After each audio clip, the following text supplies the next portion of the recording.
उन्होंने रिजर्वेशन दिया इसलिए कि मेरा दरबार उन लोगों के बिना कैसे चल रहा है जिनका मेरे राज्य में 80 से 90% जनसंख्या है।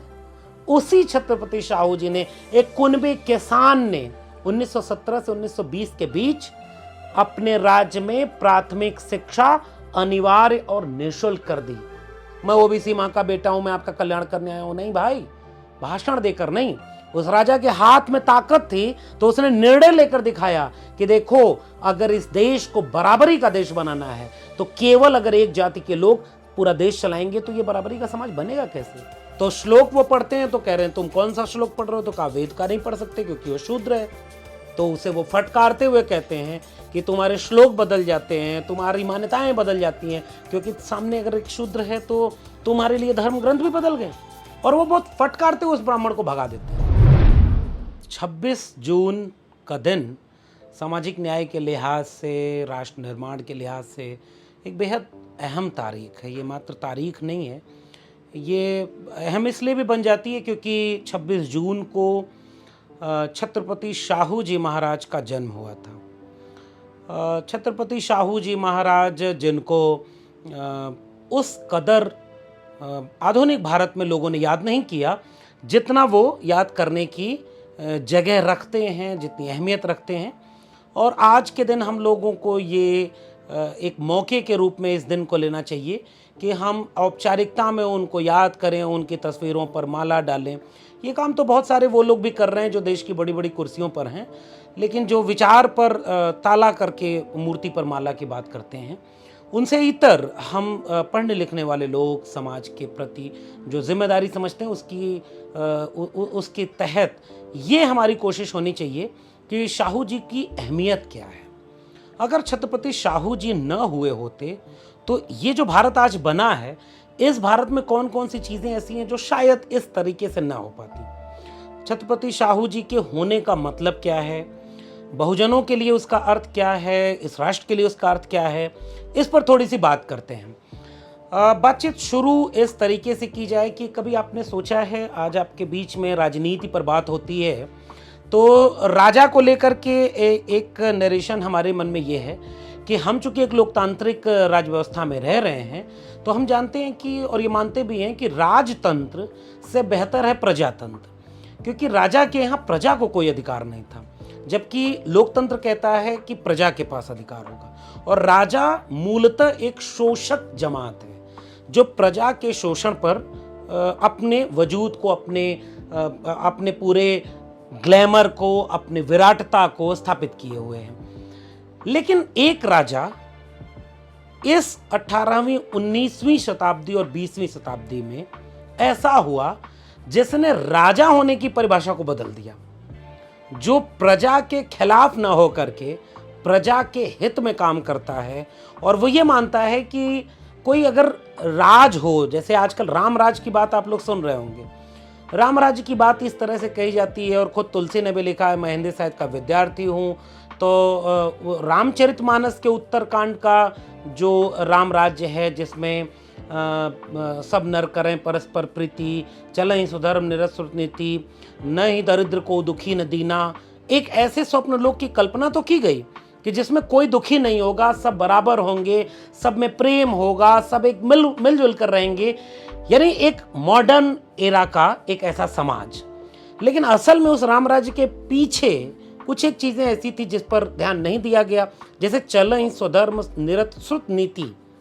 वेदों, पुराणों, श्रुतियों में जो धर्म और जाति की व्यवस्था बनाई गई है उसका पालन करेंगे, वो होगा रामराज।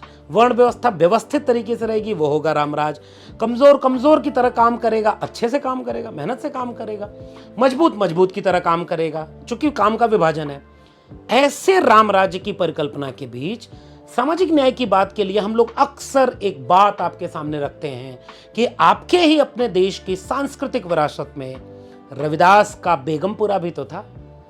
ऐसा चाहूं राज में जहां मिले सबन को अन्न, छोट बड़ो सब संबस है, रविदास रहे प्रसन्न। और आज जिस छत्रपति शाहू जी महाराज पर हम बात कर रहे हैं, उन्होंने कोई कल्पना नहीं की, उन्हें मौका मिला तो करके दिखाया। ऐसा राज जिसमें सबसे कमजोर के पक्ष में उनका राजा सोचता था। छुआछूत का वाक्य मिलता है। वो दौर ऐसा था जब समाज सुधार आंदोलन चल रहे होते हैं, लोग इस बात पर कोशिश कर रहे होते हैं, चाहे दिखावे की ही सही, कि हमें एक बेहतर दुनिया बनानी है, नई दुनिया बनानी है, लेकिन कोशिश वो औपचारिकता की थी। एक राजा जो कोल्हापुर विरासत का था, शिवाजी का वंशज माना जाता है, क्योंकि उन्होंने उसे गोद लिया, छत्रपति की उपाधि मिली, 20 वर्ष की आयु में राजा बने। लेकिन जब राजा बने तो उन्होंने वो काम किए जो अमूमन कोई राजा नहीं करता। इसीलिए छत्रपति शाहू जी महाराज को राजतंत्र वाले अपने कोट अनकोट नजरिए से नहीं देखा जाना चाहिए। वो एक आधुनिक राजा था। वो एक आधुनिक राजा जिसने जाति के दंश को देख करके जाति के खिलाफ नीतियां बनाई, कागज पर ही नहीं जमीन पर उतारा। एक राजा जिसे जब पता चलता है कि उसके राज में लोग छुआछूत करते हैं तो वो पूरे अपने राजकाल में लोगों के बीच घूम घूम कर उनके हाथों से खाता और पीता है जिन्हें अछूत माना गया। एक राजा जिसके दरबार में जब पता चलता है कि एक शूद्र व्यक्ति, अछूत व्यक्ति जब तालाब से पानी पी लेता है तो ब्राह्मण को बुलाते हैं वो और कहते हैं कि ये तुम कह रहे हो कि इसको पवित्र करना होगा, शूद्र को के ऊपर श्लोक पढ़ना होगा। तो श्लोक वो पढ़ते हैं तो कह रहे हैं तुम कौन सा श्लोक पढ़ रहे हो, तो कहा वेद का नहीं पढ़ सकते क्योंकि वो शूद्र है। तो उसे वो फटकारते हुए कहते हैं कि तुम्हारे श्लोक बदल जाते हैं, तुम्हारी मान्यताएं बदल जाती हैं, क्योंकि सामने अगर एक शूद्र है तो तुम्हारे लिए धर्म ग्रंथ भी बदल गए। और वो बहुत फटकारते हुए उस ब्राह्मण को भगा देते हैं। वो ऐसा नहीं कि मतलब चलो पुतो मीट तो भतरो मीट वाला। एक वाकया और छत्रपति शाहू जी महाराज के दरबार का मिलता है कि उनके दरबार का एक कर्मचारी जो अछूत जाति से था, जब वो कोई सार्वजनिक जगहों पर उस जगह को छूता है जिसे छूना वर्जित बनाया गया था, तो ब्राह्मण लोग उसे मारते पीटते हैं। यह खबर राजा को मिलती है, छत्रपति शाहू जी तक पहुंचती है। और छत्रपति शाहू जी ने क्या निर्णय लिया, इससे भी वो बात समझिए कि राजा होने का मतलब क्या था और क्यों हम कह रहे हैं कि सामाजिक न्याय के लिहाज से छत्रपति शाहू जी महाराज हमारे लिए कितनी बड़ी अहमियत रखते हैं। वो उस व्यक्ति को बुलाते हैं और कहते हैं कि तुम्हें उन्होंने क्यों मारा। तो वो व्यक्ति कहता है कि चूंकि मैं छूत हूं और मेरे हाथ से छुआ हुआ, मैंने उस जगह को छू दिया जिसको वो खाते पीते हैं, इसलिए उनको लगा कि मैं तो उनका धर्म भ्रष्ट कर दिया। शाहू जी उसे आर्थिक मदद करते हैं और कहते हैं कि तुम इस शहर के मुख्य चौराहे पर चाय की दुकान खोलो। और उसके उद्घाटन में खुद छत्रपति शाहू जी महाराज पहुंचते हैं और मजाक में तंज करते हुए कहते हैं कि लोग तो तुम्हारा छुआ खाने पीने से डरते हैं और अब तुम मुख्य चौराहे पर चाय की दुकान खोल करके पूरे शहर का धर्म भ्रष्ट करने पर आमादा हो। और यह कहते हुए उसकी बनी हुई पहली चाय खुद छत्रपति शाहू जी महाराज उस चौराहे पर बैठकर पीते हैं। वो व्यंग में हो या विचारों में, वो निर्णय लेने में हो या करके दिखाने में, इसी भारत का एक ऐसा राजा हुआ जिसने अपने काम से यह बताया कि सामाजिक न्याय क्या होता है। उस राजा ने जब अपने दरबार की जनगणना कराई, आजकल तो आप देख रहे होंगे कि तमाम लोग जाति जनगणना के सवाल को उठा रहे हैं और इस देश में प्रधानमंत्री जो शख्स है वो ये दावा कर रहा है कि वो भी पिछड़ी जाति से आता है, हालांकि वो सेल्फ मेड ओबीसी वाला मामला है। फिर भी अगर हम मान लें कि आप कहते हो कि चुनाव में कि आप ओबीसी हो, तो ओबीसी का तो सबसे बड़ा मुद्दा जाति जनगणना, लेकिन आपको वो मुद्दा ओबीसी का नजर नहीं आएगा। मंदिर आएगा, मस्जिद आएगी, तमाम मुद्दे नजर आएंगे। चलो ले चलते हैं तुम्हें उस छत्रपति शाहू जी के पास। 1902 26 जुलाई, वो दिन, वो तारीख इसलिए अहम है क्योंकि जब छत्रपति शाहू जी को पता चला कि उनके दरबार के 71 मुख्य उच्च पदों में 60 ब्राह्मण हैं, सामान्य कैटेगरी के दरबार के सरकारी पदों में 60 में 55 ब्राह्मण हैं, तो उन्होंने ये पता किया, जनगणना कराई कि जब कितनी आबादी है इनकी, तो पता चला आबादी तो उतनी है नहीं और प्रतिनिधित्व या हिस्सेदारी कितनी उनको मिली हुई है, 90 से 95%। 26 जुलाई 1902 को उस राजा ने पहली बार इस देश में गैर ब्राह्मणों के लिए 50% आरक्षण लागू कर दिया। दोनों बाहें फैला करके ये बात कहने के लिए नहीं कि मैं न तो मुझे किसी ने बुलाया है न मैं आया हूं, मुझे तो माँ भारती ने बुलाया है, गंगा ने बुलाया, मैं ओबीसी माँ का बेटा हूं, मैं आपका कल्याण करने आया हूं। नहीं भाई, भाषण देकर नहीं, उस राजा के हाथ में ताकत थी, तो उसने निर्णय लेकर दिखाया कि देखो, अगर इस देश को बराबरी का देश बनाना है तो केवल अगर एक जाति के लोग पूरा देश चलाएंगे तो ये बराबरी का समाज बनेगा कैसे। इसलिए मैं कहता हूं, राजा होने का मतलब छत्रपति शाहू जी महाराज की नजर से देखा जाना चाहिए। केवल आरक्षण लागू करने की बात तक ही सीमित नहीं है ये मामला। आज भी लोग आरक्षण को गालियां देते हैं, और गाली देते देते उन्होंने, उन लोगों ने जिन्होंने अपनी हेजमनी बनाए रखने की कोशिश की, ईडब्ल्यूएस जैसा एक फेक और एंटी कॉन्स्टिट्यूशनल अमेंडमेंट करवा दिया और इस देश में जाति के आधार पर, आर्थिक आधार पर आरक्षण दे दिया। शाहू जी ने क्या कहा था? सबको बराबरी का जगह मिलनी चाहिए, वो आरक्षण और ये आरक्षण। इसलिए शाहू जी को आज याद करना जरूरी है। शाहू जी को इसलिए भी याद करना जरूरी है, 1917 से लेकर के 1920 का वक्त, ध्यान से इस तारीखों को याद करिए, दर्ज करिए अपने जहन में। कुछ लोग आज आपको बताते हैं कि इस देश में पीछे कुछ हुआ ही नहीं, हम आपका कल्याण करने आए हैं। इसलिए ये वीडियो आपके लिए जरूरी है, और खासकर दलित, पिछड़े और आदिवासी लोगों के लिए, बहुजन, वंचित, शोषित, कमेरा लोगों के लिए। क्या आप जानते हैं छत्रपति शाहू जी कुणबी किसान जाति से आते थे, उत्तर भारत में जिसे कुर्मी जाति कहा जाता है।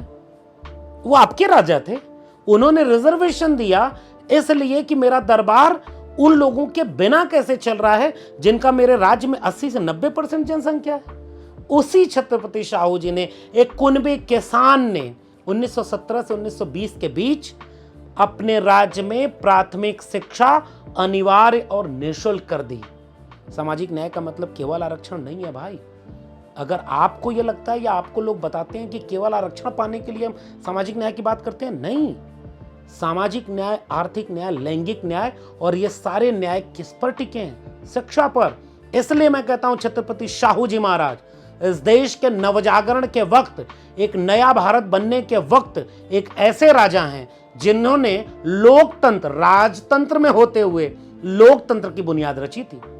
अनिवार्य और निःशुल्क प्राथमिक शिक्षा उनकी कलम से निर्णय हुआ और स्कूल कॉलेज खुलवाए गए। जहां भी 500 लोग हैं उनके बीच में ये स्कूल खुले। उसके साथ साथ हॉस्टल खोला राज्य के खर्चे पर, कि हॉस्टल में रह करके लोग अच्छी शिक्षा, अच्छी तालीम पाए। उसी राजा ने 17 से 20 के बीच में बंधुआ मजदूरी को प्रतिबंधित किया, और जो याज्ञवल्क्य है, याज्ञवल्क्य की मिताक्षरा जो पूरी संहिता है, जिसने आर्यावर्ते, जम्बूद्वीपे, भारत खंडे में महिलाओं को उत्तराधिकार और संपत्ति के अधिकार से वंचित कर रखा था, उस राजा ने 1920 के आसपास इस सारी धार्मिक ग्रंथों को किनारे करके स्त्रियों को संपत्ति का अधिकार, शिक्षा का अधिकार और उत्तराधिकार, ये सारे कानून पास किए। सामाजिक न्याय का अर्थ लैंगिक न्याय, और वो एक राजा आपको करके दिखा गया है। बंधुआ मजदूरी को प्रतिबंधित किया 1920 में, और भारत के आजाद होने के भी, संविधान लागू होने के भी 30 साल बाद 1980 में जाकर के कानून बन पाया कि बंधुआ मजदूरी प्रतिबंधित होगी। राजा तो दूरदर्शी होना, राजा का लोकतांत्रिक होना, राजा का आधुनिक मूल्यों पर होना, इसे कहते हैं। राजा का ये कह देना पर्याप्त नहीं है कि हमारा क्या है जी, हम तो फकीर आदमी है, झोला उठा के चल देंगे। आपको चुना जाता है झोला उठा के चलने के लिए नहीं। आपकी कलम में जितनी ताकत होती है उतना न्याय करके दिखाना राजा का फितरत होती है। इसलिए छत्रपति शाहू जी महाराज को याद करना आज के वक्त इसलिए भी जरूरी है। राम राज्य के दौर में, मंदिरों के बनाने के दौर में, मस्जिद के नीचे मंदिर खोजे जाने के दौर में, हिंदुस्तान, पाकिस्तान, कब्रिस्तान, शमशान, इस सब के दौर में, नए इतिहास लिखे जाने के दौर में, विश्व गुरु बनाने के दौर में, हमारी पीढ़ियों को पढ़ने ही नहीं दिया गया कि छत्रपति शाहू जी महाराज का मतलब क्या है। एक आधुनिक दृष्टा, वो आधुनिक दृष्टा जिसके विजन में सामाजिक न्याय है। वो मंदिरों की लड़ाई नहीं लड़ता है, स्कूल की लड़ाई लड़ता है। वो स्त्रियों की मुक्ति की बात करता है। और जब हम आप बात कर रहे हैं तो आप खोज के देखिए कि दंगाई माहौल में स्त्रियां कहां बैठी हुई हैं। इसलिए आखिर में आप सोचिए कि आधुनिकता का मतलब क्या। आधुनिकता का मतलब है न्याय, समता, बंधुत्व। आधुनिकता का अर्थ है वैज्ञानिक दृष्टिकोण, आधुनिकता का अर्थ दुनिया को आगे ले जाना, आधुनिकता का अर्थ है अपने समाज में एक खास किस्म की बराबरी स्थापित करना। छत्रपति शाहू जी ने अपने से छोटे से कार्यकाल में, अपने छोटे से दायरे में वो सब करके दिखाया जो आज लोग दोनों बाहें फैला करके भी दुनिया में विश्व गुरु होने का दावा करने के बाद भी करने में नाकामयाब हैं। वो आपके जाति के लोगों को प्रतिनिधित्व दे रहे हैं। लो भाई आदिवासियों, तुम्हें 75 साल में राष्ट्रपति नहीं मिला, लो हमने राष्ट्रपति दिया, महिला राष्ट्रपति आदिवासी दे दिया, पहला दलित राष्ट्रपति दे दिया, लो तुम्हारे 27 कैबिनेट मिनिस्टर दे दिए, ओबीसी तुम इसमें खुश हो जाओ, देखो मंदिर बनवा दिया ओबीसी, देखो तुम्हारे लोगों को कैबिनेट मंत्री बना दिया, देखो ओबीसी तुम्हारे लिए क्या क्या काम कर रहा है। और मेरे ओबीसी भाइयों, कभी सोचा है कि रिजर्वेशन पहली बार लागू किसने किया? ओबीसी। अब आप एक विमर्श सोचो, राम राज्य में अगर आप पढ़ने का काम करोगे, यज्ञ करोगे, तो राजा, उसी मिथक की भाषा में उसी को काउंटर कर रहा हूं, राजा यज्ञ और पढ़ने का काम करने वाले शंभूक का वध करेगा और आपका राजा आपके बच्चों की शिक्षा के लिए स्कूल खोलेगा। आपको चुनना है, राम राज्य चुनोगे या छत्रपति शाहू जी का राज जिसमें सब बराबर थे, जो शायद बेगमपुरा के एक नज़ीर देता है। इसलिए छत्रपति शाहू जी महाराज को मैं जब याद करता हूं तो मुझे लगता है कि जो हमारी आज की लड़ाई है, जो भारत के संविधान की लड़ाई है, जो कुनबी किसानों की लड़ाई है, जो कुनबी किसान जाति से छत्रपति शाहू जी आते थे, ओबीसी समाज से आते थे, उन लोगों को अपना इतिहास ही नहीं पढ़ने दिया गया। और नहीं पढ़ने दिया गया इतिहास, आपके बच्चों को रामायण दिखाई गई टीवी पर, आपके बच्चों को हिंदू बनाया गया मौके बेमौके, जब वो शिक्षा और रोजगार उनका बर्बाद किया गया तो दूसरी तरफ मंदिर को खड़ा किया गया। उस दौर में तो आपका जब नया इतिहास लिखा जाएगा ना, उसमें शाहू जी की जगह कहाँ होगी? हमारा काम है वो काम बताना, आपका काम है कि आप इसे कितना मानते हैं नहीं। इसलिए मैं छत्रपति शाहू जी महाराज को याद करते हुए एक बात सोचता हूं, उस व्यक्ति के पास एक दृष्टि थी। डॉक्टर अंबेडकर आर्थिक तंगी से जब जूझ रहे थे, अपना पत्र लिखते हैं, छत्रपति शाहू जी महाराज से कहते हैं कि हमें आप कुछ आर्थिक मदद कर दें। तो शाहू जी जवाबी पत्र लिख करके कहते हैं कि ये आपकी आर्थिक मदद हमने की, और आप अपनी पत्नी जो यहाँ हैं उनसे भी बोलिएगा कि किसी भी किस्म की कोई दिक्कत हो हमसे बताएं, हम पूरी मदद करने को तैयार हैं। छत्रपति शाहू जी महाराज ने डॉक्टर अंबेडकर के साथ बहिष्कृत हितकारिणी सभा, उसके अधिवेशन में शामिल होकर के बुलंदी से दावा किया, ऐ इस मुल्क के वंचितों शोषितों, ऐ इस मुल्क के कमेरा लोगों, ऐ इस मुल्क के अछूतों, तुम्हें तुम्हारा मसीहा मिल गया है, ये डॉक्टर अंबेडकर तुम्हारी मुक्ति का दाता है। वो जो पहचान थी उस राजा के पास, जिसने 1920 के आसपास पहचान लिया था कि डॉक्टर अंबेडकर कितनी दूर तक इस समाज को बदलने के लिए आगे आ रहे हैं। अफसोस ओबीसी समाज को, कुनबी किसानों को, इस देश के पढ़ने लिखने वाले नौजवानों को, आधुनिक भारत की बड़ी बड़ी किताबों के पन्नों को छत्रपति शाहू जी महाराज से इस कदर मरहूम कर दिया गया कि उन्हें कोई जान न पाए। हमारी कोशिश ये है कि आप उस छत्रपति शाहू जी महाराज को जानिए जो आज भी राम राज्य के सामने एक चुनौती बन करके खड़े हैं। बताओ राम राज्य के लोगों, तुम आरक्षण के विरोधी क्यों हुए? छत्रपति शाहू जी महाराज ने तो आरक्षण दिया। बताओ राम राज्य के लोगों, क्या तुम्हारे यहाँ स्त्रियों को अधिकार है जो छत्रपति शाहू जी ने अपने यहाँ दिया था? बताओ राम राज्य का ख्वाब दिखाने वाले लोगों, क्या बधुआ मजदूरी, छोटे किसान, गांव-गांव जाकर लोगों से ये कहना कि ये अछूत होना तुम्हारे इंसान होने पर धब्बा है, तुम अछूत किसी को बनाते हो? उस छत्रपति शाहू जी महाराज को केवल आपने मूर्ति, किताबों, मूर्ति और ट्वीट करने तक सीमित कर दिया। छत्रपति शाहू जी महाराज एक विचार का नाम है, और उत्तर भारत, खासकर उत्तर भारत के लोगों को ये बात कह रहा हूं, दक्षिण भारत से सामाजिक न्याय की वो धारा चली है, चाहे वो पेरियार हो, चाहे वो नारायण गुरु बसवन्ना हो, चोखा मेला हो, चाहे वो ज्योतिबा फूले सावित्रीबाई फूले हो, उनकी श्रृंखला में मैं छत्रपति शाहू जी को ज्योतिबा फूले और डॉक्टर अंबेडकर के बीच के कड़ी के रूप में देखता हूं। यानी एक निरंतरता हमें मिलती है, मगर अफसोस कि हमारे उत्तर भारत के सांस्कृतिक विमर्श में यह निरंतरता उस तरह से दर्ज नहीं है जितनी दर्ज होनी चाहिए। 2022 में छत्रपति शाहू जी को याद करना, उस नए भारत की उम्मीद पे बुनियाद में एक ईंट, मजबूत ईंट रखना है, जिससे आने वाली पीढ़ियां कम से कम ये कहेंगी कि राम राज्य के उफान के दौर में, मंदिर मस्जिद के आतंक के दौर में, हर तरह के विनाश के दौर में कुछ लोग थे जो शाहू जी को याद कर रहे थे। हम उनमें से बनना चाहते हैं ताकि हम आंख मिला के कहें कि विपरीत दौर में भी हमने शाहू जी की विरासत को जिंदा रखने के लिए आपको सचेत किया था। आप सचेत हुए या नहीं हुए, ये आपको जवाब देना पड़ेगा। आपको ये बातचीत कैसी लगी नीचे कमेंट बॉक्स में ज़रूर बताइएगा।